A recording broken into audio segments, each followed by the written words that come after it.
All right, let's get started. This should be a very interesting session today. So first, my name is Matt Newfield. I'm the president and CCO of Diversified. We thank you towards the end of the day of taking your time to talk about what we think is a very interesting topic, which is cybersecurity and media. With me, I have Unmesh, who runs streaming security for Visa, and enterprise streaming security for Visa. And I've had the pleasure of working with Unmesh for a while, and we've done a few of these. And YG, who is a managing partner of Grows Cyber, who we partner with. They actually specialize in all things cybersecurity, and also specialize in cybersecurity as it relates to AV and media. So since we announced this session, I've gotten quite a few people who've asked me, why do we care about cybersecurity in this field? If you look around all of NAB, there's not a lot of talk about cyber. Why is it so important? So I thought I'd read a few stats before we get into the questions, just to put a fine point on it. But before I do so, I just want to throw out one of the things that the three of us will not do. We're not believers in FUD, which is fear, uncertainty, and doubt. We're just going to talk about facts. So here are a few. In 2024, just last year, a cyber attack was successful in the world every 39 seconds, which accounts to 2,244 successful cyber attacks every day. Global cyber attacks increased 30% quarter over quarter, every quarter in 24. The average cost of a data breach in 2024 rose to $4.88 million. They discovered over 300,000 new vulnerabilities in publicly facing products last year, which I think is a key importance of what we're going to talk about today. They found 450,000 new pieces of malware around the world.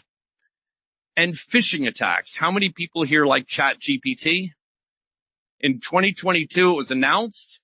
Since ChatGPT was announced, phishing attacks have risen by 4,151%, with the majority of them being successful. So that is why we're here today, because I've been in this field now for a few years, and I found it very interesting when I talk to a lot of manufacturers, I talk to a lot of clients, and you bring up cybersecurity, they gloss over, and they're not really that interested in talking about it until you really hit these stats. So again, we have someone from Visa, a good partner of ours, and YG, so I'll give them a second to introduce themselves, and we'll get started. Thanks, Matt. Yeah, hi there. My name is Unmesh Suryavanshi, and I'm from Visa. I handle the enterprise streaming and security and focusing on event technology stacks. And I'm Younggan Chan. That is my real name. It is not my hacker name. I've been in cybersecurity for the last 28 years. All right. So we're going to focus on three specific concepts today. Secure by design, which I think really should hit home for a lot of people here. The shared responsibility, because I think people don't really understand who's responsible for cybersecurity. And then misinformation. So one of the requests towards the end of this, we will open up audience questions. Please no politics when it comes to cybersecurity, so we're not going to get into politics. And obviously, given corporate backgrounds, nothing specific around any of the companies we work with or the security posture of Visa. That is not why we're here. It's just the expertise, so we're going to talk through that. So the first question I always like to start with here is, what steps do you think companies need to take to empower their teams and systems to respond to cyber events, to cyber situations, and an ever-changing profile of the equipment they have in place? Yeah, so I would go with the security architecture as the foundation of the cybersecurity, right? The first step is security architecture, and under the security architecture umbrella, we focus on identity and access management, right? We talk about like a SSDLC, which we are going to do the code review, whether your product is secure or not, whether you are going to release the new product every single quarter or every single month, or maybe like once in a year. How often you are going to release your product release. On top of that, how often you are doing the penetration testing that we are going to talk after the fact as well. And then later on, how often you are doing the security scanning every single day, right? Whenever you are performing the security scanning, whether that is damaging your existing infrastructure, whenever there are like any global town hall is happening or a broadcast event is happening. So how you're going to take that approach. And the last but not least, after the deployment, what are the security measures that you are doing whenever you are delivering the product to the client? So YG, to expand on that, we hear all the time about pen testing, and I don't know that everybody here knows what that actually means. And the security scanning, what is a good set of protocols people should think about when they have their products either exposed internally or to the internet, how they should be doing something like a pen test versus a vuln scan?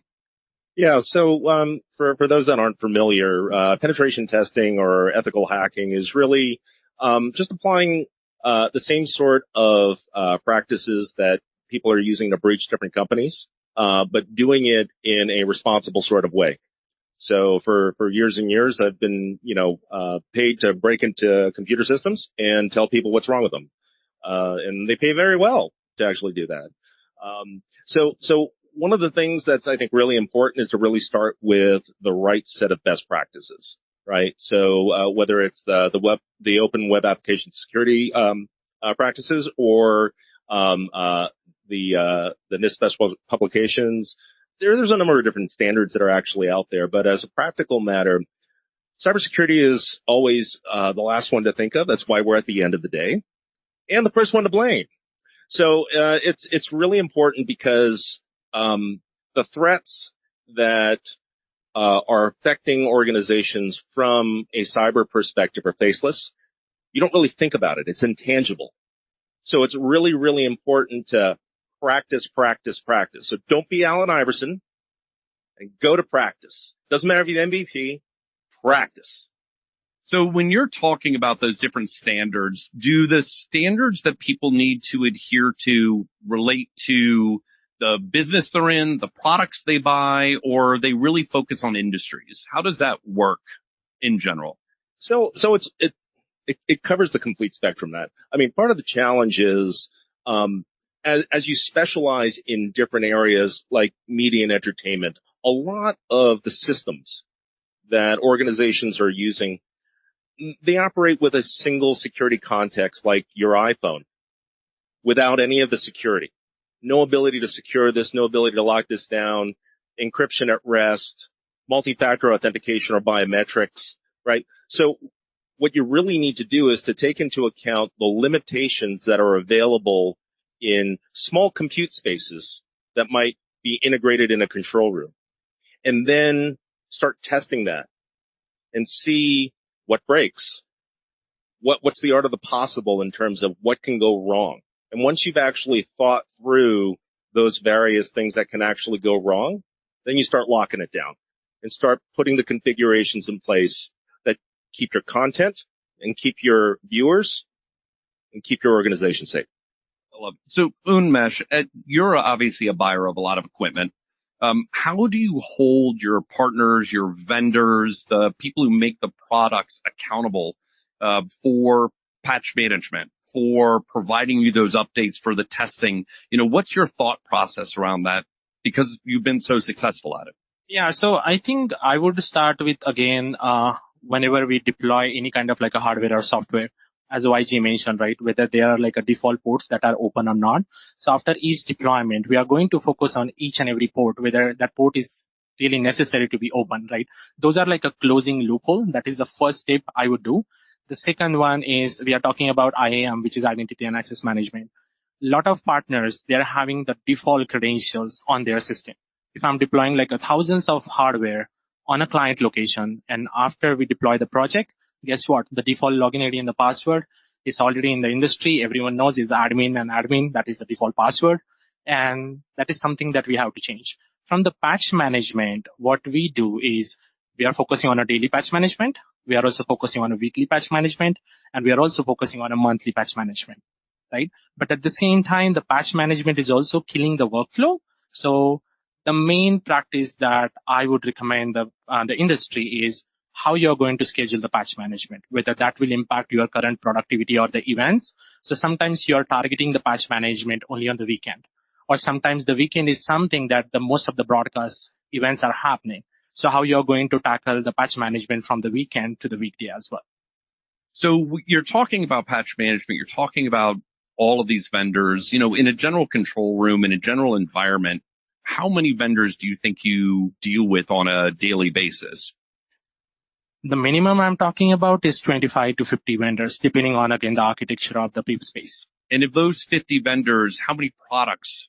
We are talking about one vendor multiplied by minimum 5 products. So do you find in media that the vendor community has kept up with the cyber standards that you see maybe in IT services? Do you think it's at the same level yet? To be honest, not there yet, but I think that's why we are here. We are pushing the industry to just up level the game. The traditional IT system, they are focusing on IT patch management and cybersecurity. The media team, we are focusing on a productivity, how we can again deliver the content from A to B without having any buffering, without having any latency. So whenever we do this type of patches on our system, that also create the buffering on the system. So that's why there is also always a pushback from the AV partners and broadcast partner that we don't care about the cybersecurity. All I care about is how I can push my content to the millions of the customers. But that's the challenge. So without getting into details, because we don't want to give any of your corporate information away, but you had a really interesting way to approach how you have to do testing, security testing of the environments and the products, because your vendors that sell you those products probably are not doing to the same level that you are. Can you talk a little about what would help maybe the vendor community that's here at NAB change their focus instead of maybe just all feature functionality to being a secure product line, and what that would do for a buyer like yourself? Yeah, I love this question, by the way. So YG mentioned about the Open Web App Security Protocol, right? The OAuth chain we are talking about. So my first recommendation is whenever we are onboarding any kind of a new vendor, we are targeting either whether they are completing the certification, where they are completing the pen test from their third party or from their own company. If not, then that creates the entire delay in terms of deployment the project. But that time we are bringing our own pen test team to perform the pen test. So each product, the company usually schedule the pen test every year. That's sometimes the company's policy. My recommendation is even if I change the color from blue to red, we are doing the pen test, because you never know when changing the color from blue to red, we are going to open up something new. So again, every single time, if you are doing a minor cosmetic changes on the product, the ideal recommendation is we hit the pen tests every single time. It's always the small things that can cause the biggest issue. Yeah, I'm going to just expand upon that. I've spoken to some of the technology providers that are exhibiting at this conference. And one of the challenges stems from if you're working with a Fortune 500 company, these days in their master purchases agreements, they're including in their terms and conditions, you will abide by our security policy, you'll abide by government regulations that are embedding cybersecurity requirements by default. But your contracts people aren't necessarily aware that actually exists, right? So if you were going to do work with a large bank, or you're going to do work with, a company like Disney, or a company like, like ESPN, they're going to say, for us to actually put your equipment in production, security has to bless this. So if you don't do the right things from a security perspective, and you get stuck with that kind of embedded contractual requirement, you're not going to get paid. And that's something we've heard from some of the vendors over here at the most senior levels, that we're frustrated because our cash flow is getting impacted because we weren't aware that we had to do these security requirements, but we signed up to them anyway. I find it interesting. So, to expand on that for both of you, a few years ago, we can just go 5 years ago, most of the infrastructure around media and AV inside of corporations was air-gapped from the corporate network. As a former CIO and CISO, I can tell you, as this has started to change and people wanted to take that equipment, that infrastructure, and put it on my network, a term you will hear a lot in the world of cybersecurity. It's 3 letters, CYA. I don't need to explain what that is, but that is the entire world of a CISO. It is CYA every day, all day. And if you're going to put your stuff on my network, but I can't put my controls on your stuff, I wish you the best of luck. It's not touching my IP network. Hard stop.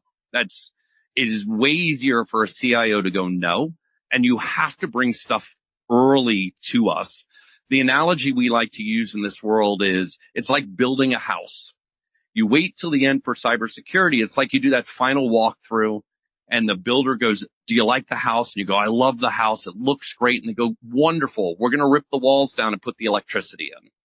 It's going to cost you twice as much, and it's going to delay you twice as long. You have to bring that stuff in really early. And what I find interesting is we need to help as the consumers and buyers of this equipment, and the users of this equipment, to make sure that we're getting the manufacturers to start adhering to some of the certs we're talking about. And for those that may not have heard OWASP, that is one OWASP. There's the CSF Plus framework. NIST is becoming a very big thing. Some of you may hear that as CMMC. Getting certified on those standards will help you get past the CISA wall that we love to have built over the last 25 years, because the CISA wall is fun. There's nothing better in cyber than saying no. So talking about the CISA wall, and I know you're not the CISO, but you do run security for enterprise. How do you recommend manufacturers, partners, integrators get to you early in the cycle? How does that work for you, and what do you give as recommendation? Yeah, so I think you made the right point about the OAuth scan, right? So those are like a standard, whether it's a FedRAMP certification, your OAuth scan, or we are talking about the pen test, which type of like a scoring method you are using, the CVS terminology, which is pretty standard in the industry. A lot of AV partners that we see in the current deployment, even though they are performing the pen test, but their pen test is like 5 years old or 2 years old, right? So we are talking about like within like a 12-month cycle, you have to perform that particular pen test. So on top of that, whenever we are talking about like any kind of like a deployment, we are talking about like how often your security team, the AV partners team, they are doing the code release, they are doing the code review of that particular posture. So that is equally important. So my message to the industry is, if each and every partner is going to perform this type of certification, plus this type of pen test, they are going to provide to us for each product we are talking about. On top of that, some vendors are providing like one hardware or multiple hardware. They are using the same OS, right? But whenever you are deploying the core foundation of the OS in a multiple hardware, there is still a developer chance that you are changing the code for one person. So again, if you are changing the code by 1%, I'm again like asking a different penetration testing, different types of like a code review for each product. So if we get there, if the partners are going to provide this type of report, they are going to save at least 2 months of deployment.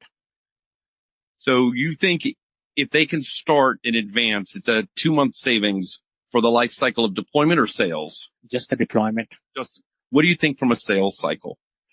Sales cycle, I would say 6 months minimum. I mean, that is huge. And, we've talked to a lot of our partners here, vendor partners, who have told us that one of the issues they run into is they meet the CISO at the 11th hour, and the answer is no. Or the answer is there's going to be a wild and massive delay. So getting with them early is best. And I'm going to give another piece of advice and hand it over to YG for this. For a lot of people who don't understand this world, the easiest way to get involved, the easiest way to help your organizations and help yourself if you're in sales or you're an engineer, is to find a partner that can help educate. That is the piece that I think a lot of people don't realize is cyber folk like to talk, obviously, and we like to talk a lot. We want to help because a secure world is something that we all strive for. So finding the right people in industry that you can lean on to help you make sure you have a secure platform is key. Yeah, no, 100%. I mean, a lot of folks in this industry want to dismiss the requirements for cybersecurity because they'll say, oh, our network is air gapped. Does any of that equipment have USB ports? Does it have any ability to update firmware? Are you connecting one piece of equipment to another piece of equipment? So one of my favorite things to do in any kind of physical security assessment is drop a thumb drive. See what happens. Somebody's going to plug it in. Guaranteed. Somebody's going to plug it in. You just make it look nice and shiny. Oh, it's brand new. It's in the package. Nobody's opened it. You just drop it, pick it up. Somebody installs it. You owned it. Do it again.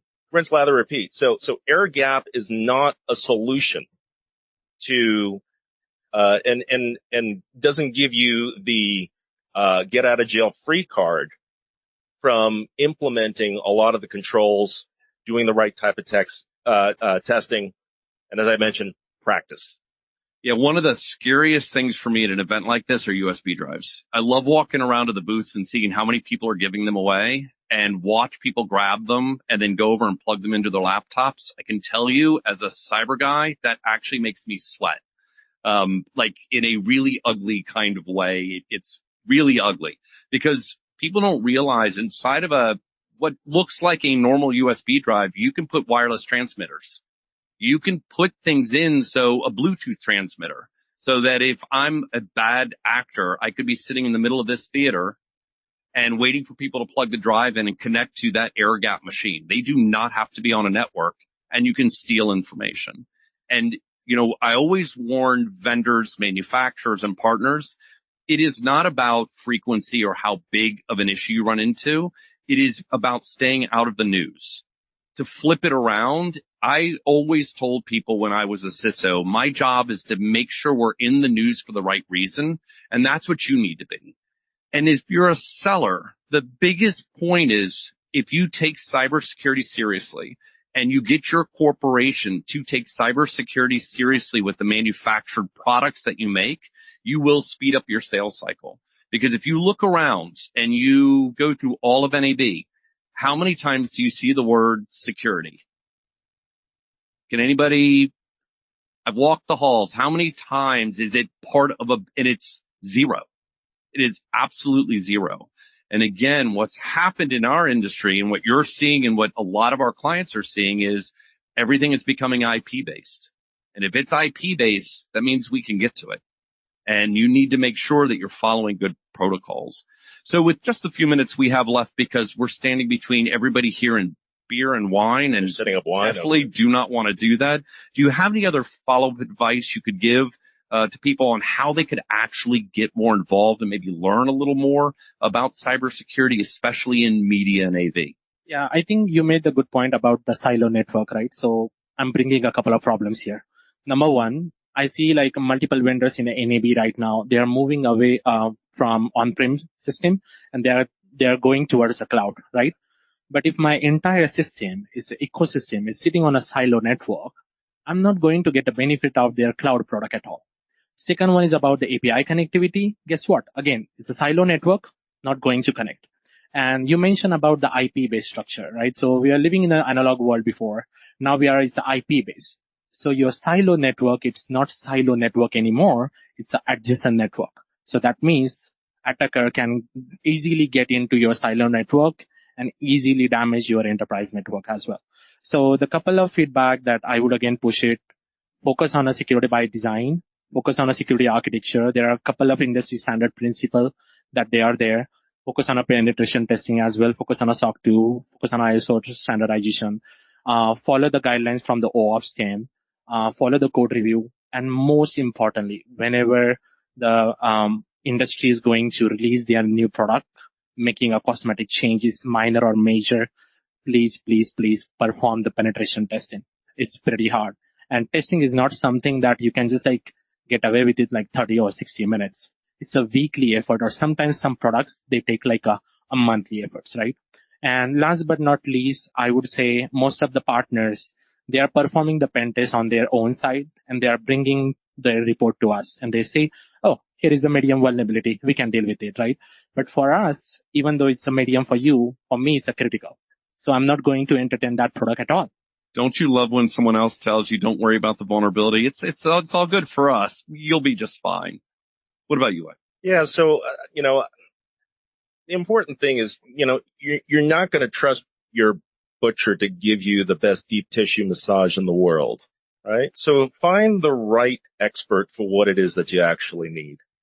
The measurement and penetration testing. If you're going to hire somebody to do testing, they should be familiar with your industry. They should be familiar with the things that you're concerned about. What's actually going to keep you up at night? If I'm broadcasting the next Jake Paul, Mike Tyson fight, I should kind of know what live streaming is actually all about. I need to understand the partners and how I make money. I want to be able to understand that, the gambling industry is very pervasive in sports, and what the impacts are if I have a disruption in that feed. What are the consequences of it, right? So be a lifelong learner. Make sure that you're actually up to speed on what the art of the possible is, but also what could actually go wrong. Focus on the best practices. We mentioned standards like the NIST cybersecurity framework. Those best practices don't require you to invent the wheel. So, my advice, as I said, find the right experts, get a great massage. Thank you all very much. I hope you have a great rest of NAB. Thank you. And thank you both.